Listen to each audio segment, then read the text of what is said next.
नमस्कार, नवतेज टीवी देख रहे हैं आप और मैं हूं राकेश कुमार।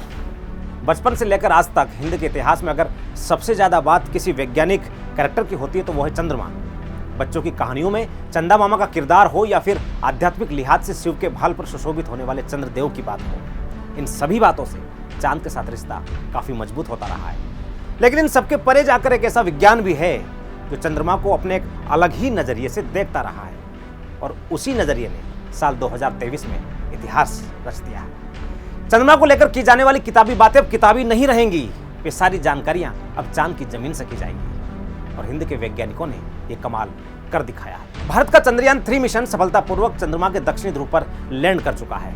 इसी के साथ भारत ने वो कर दिखाया है जो दुनिया भर के तमाम बड़े आर्थिक महाशक्ति वाले देश भी नहीं कर पाए थे। दरअसल चंद्रमा के साउथ पोल पर लैंड करना काफी चुनौतीपूर्ण कार्य था और इसको लेकर इसरो ने तमाम आशंकाओं को दूर करते हुए सफलता हासिल कर ली है। भारतीय स्पेस एजेंसी की तारीफ आज पूरी दुनिया में हो रही है। इसरो के चंद्रयान 3 मिशन की सफलता के बाद अब नए मिशन की चर्चा लगातार जोरों पर है। इसका जिक्र बीते दिनों पीएम मोदी ने भी किया है। जी हां, सूर्य का अध्ययन करने वाले स्पेसक्राफ्ट आदित्य L1 भी जल्द ही सूर्य के चारों ओर चक्कर लगाता हुआ दिखाई देगा। ऐसे में भारत के सूर्य मिशन को लेकर बहुत आशाएं हैं। भारत के लिए भी इसकी सफलता बहुत मायने रखती है। ये भारत की अंतरिक्ष प्रौद्योगिकी और विशेषज्ञता की वैश्विक साख बढ़ाने में काफी मदद करेगा और सूर्य के बारे में नया ज्ञान भी उत्पन्न करेगा, जिसका उपयोग अंतरिक्ष मौसम के पूर्वानुमान में सटीकता लाने और पृथ्वी पर इसके प्रभाव को कम करने के लिए किया जा सकेगा। दरअसल इसरो के आदित्य L1 मिशन भारत का सबसे महत्वपूर्ण और जटिल मिशन है। यह मिशन अगस्त के अंत में या सितंबर की शुरुआत में लॉन्च होने वाला है। यह मिशन कई मायनों में सबसे अहम भी है और अलग भी होने वाला है। इसरो का स्पेसक्राफ्ट आदित्य L1 हर समय सूर्य की ओर देखता रहेगा। भारत का स्पेसक्राफ्ट आदित्य L1 को धरती और सूर्य के बीच L1 ऑर्बिट में स्थापित किया जाएगा। सूर्य और धरती के बीच लैरेंजियन पॉइंट मौजूद है और इसी पॉइंट पर इसरो स्पेसक्राफ्ट आदित्य L1 स्थापित किया जाएगा। लैरेंजियन पॉइंट को स्पेस का पार्किंग स्पेस कहा जाता है। यहाँ अन्य कई देशों के कई स्पेसक्राफ्ट पहले से तैनात हैं। अब भारत का स्पेसक्राफ्ट आदित्य L1 इसी जगह से सूर्य की स्टडी करेगा और तमाम जानकारियां भेजेगा। इस मिशन के जरिए भारत पहली बार स्पेस में ऑब्जर्वेटरी स्थापित करेगा और ये अपने आप में काफी महत्वपूर्ण होगा। बता दें कि आदित्य L1 में जो 7 पेलोड्स लगे हैं उससे सूर्य के फोटोस्फेयर, क्रोमोस्फेयर और सबसे बाहरी परत कोरोना पर नजर रखी जाएगी। इसके लिए इलेक्ट्रोमैग्नेटिक पार्टिकल्स और मैग्नेटिक फील्ड डिटेक्टरों का इस्तेमाल किया जाएगा।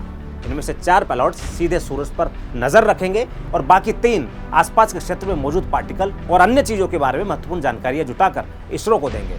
इसरो को उम्मीद है कि आदित्य L1 पर लगे पेलोड्स की मदद से coronal heating, coronal mass injection, सौर धधक से पहले और बाद की गतिविधियां, उनकी विशेषताओं, अंतरिक्ष के मौसम की गतिशीलता आदि वो तमाम जानकारियां जो वैज्ञानिक लिहाज से काफी महत्वपूर्ण है वो समय से प्राप्त की जा सकेंगी। उल्लेखनीय यह भी है कि हर 11 साल में सौर कलंकों और लपटों की संख्या बढ़ने के साथ सूर्य का चुंबकीय क्षेत्र बदल जाता है।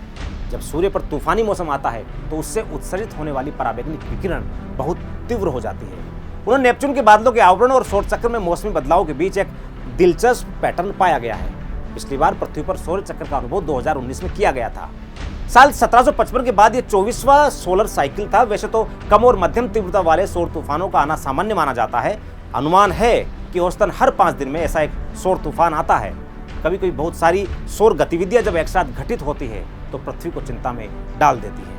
पिछले साल जुलाई-अगस्त महीने में सिर्फ 2 सप्ताह के भीतर सूर्य ने 35 कोरोनल मास इंजेक्शन, 14 सनस्पॉट और 6 सोलर फ्लेयर उत्सर्जित किए हैं। कुछ हमसे दूर रहे और कुछ सीधे पृथ्वी से टकरा गए।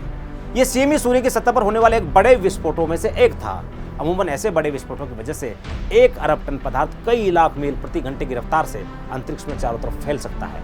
इसके बाद वैज्ञानिकों ने चेतावनी भी दी थी कि भविष्य में ऐसी घटनाएं और भी बढ़ सकती है। लॉन्च के लिए तैयार भारत के आदित्य L1 से देश और दुनिया को काफी उम्मीदें टिकी हैं। उससे अपेक्षा की जा रही है कि वह सूर्य के कोरोना की हाई रेजोल्यूशन इमेज उपलब्ध करवाएगा, उसके मैग्नेटिक फील्ड को विस्तार से जानेगा और सौर, हवा और पृथ्वी के वायुमंडल के संबंधों की गहराई से अध्ययन करेगा और जलवायु परिवर्तन में सूर्य की भूमिका की पूरी पड़ताल करेगा।